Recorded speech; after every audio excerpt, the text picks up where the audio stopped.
उत्तर प्रदेश के एक छोटे कस्बे में एक सड़क थी जिसे लोग काली सड़क कहते थे। यह सड़क दिन में भी डरावनी लगती थी, लेकिन रात को यहाँ से गुजरना किसी के लिए मौत से कम नहीं था।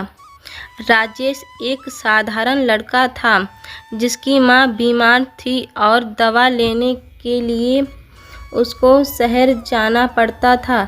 शाम ढल चुकी थी और वापस लौटते समय जब राजेश दवा लेते समय वापस लौट रहा था घर को, उसको उसके दोस्त मिल गए थे रास्ते में।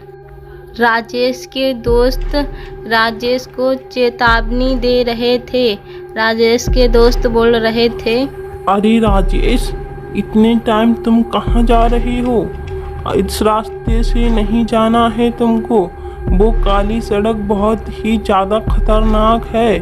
उस सड़क पर भूत रहते हैं, मैंने सुना था। तभी राजेश अपने दोस्त की बात सुनकर हंसने लगा। अरे भाई, तू भी क्या भूत प्रेत जैसी बातों पे विश्वास करता रहता है। मैं इन चीज़ों से दूर रहता हूँ और इन चीज़ों पे मैं विश्वास भी नहीं करता हूँ। तू भी क्या बातें करता रहता है यार। तभी राजेश इतनी बात कहकर वहाँ से चला जाता है और वो अपने दोस्त की बात नहीं मानता।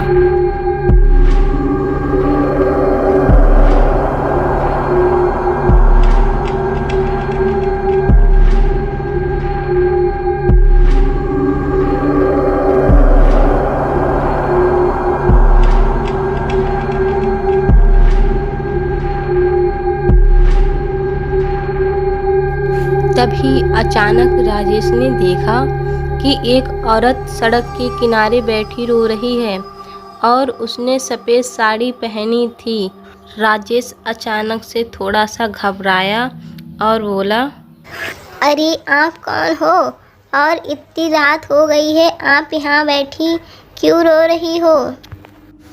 तभी इतनी आवाज़ सुनकर राजेश की औरत ने सिर उठाया। उसकी आंखें बिल्कुल काली थीं और आवाज़ कांप रही थी और औरत बोली, अरे बेटा, मैं बहुत दूर से आई हूँ, तुम मुझे मेरे घर छोड़ दोगे क्या?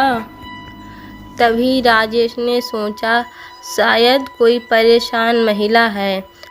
उसने अपनी बाइक को वहीं पर रोक दिया और बोला, आओ पीछे बैठ जाओ, मैं तुम्हें सुरक्षित छोड़ दूंगा तुम्हारे घर पर। तभी औरत मुस्कुराई, लेकिन यह मुस्कुराहट इंसानी नहीं थी। उसके दांत नुकीले थे और लंबे भी थे। राजेश का दिल जोर जोर से धड़कने लगा।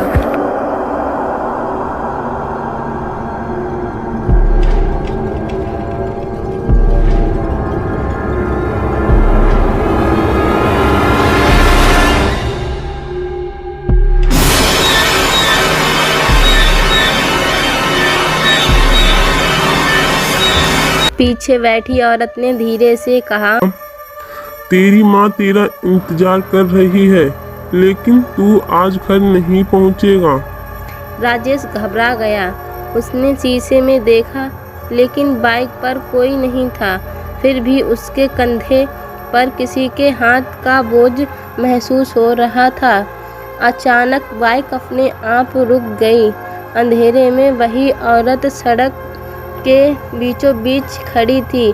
उसके पैर जमीन से कुछ इंच ऊपर और तैर रही थी। राजेश की सांस अटक गई। उसने बाइक पीछे करने की कोशिश की, लेकिन डरावनी आवाज़ उसके कानों में गूंज रही थी। आवाज़ फुसफुसाहट, काली सड़क से कोई बचकर नहीं जाता। राजेश ने पूरी ताकत से भागने की कोशिश की, लेकिन उसके बाद उसकी कोई खबर नहीं मिली। राजेश घबरा गया और जितने भी सारे भूत थे वो उसके पास आ गए चुड़ैल के।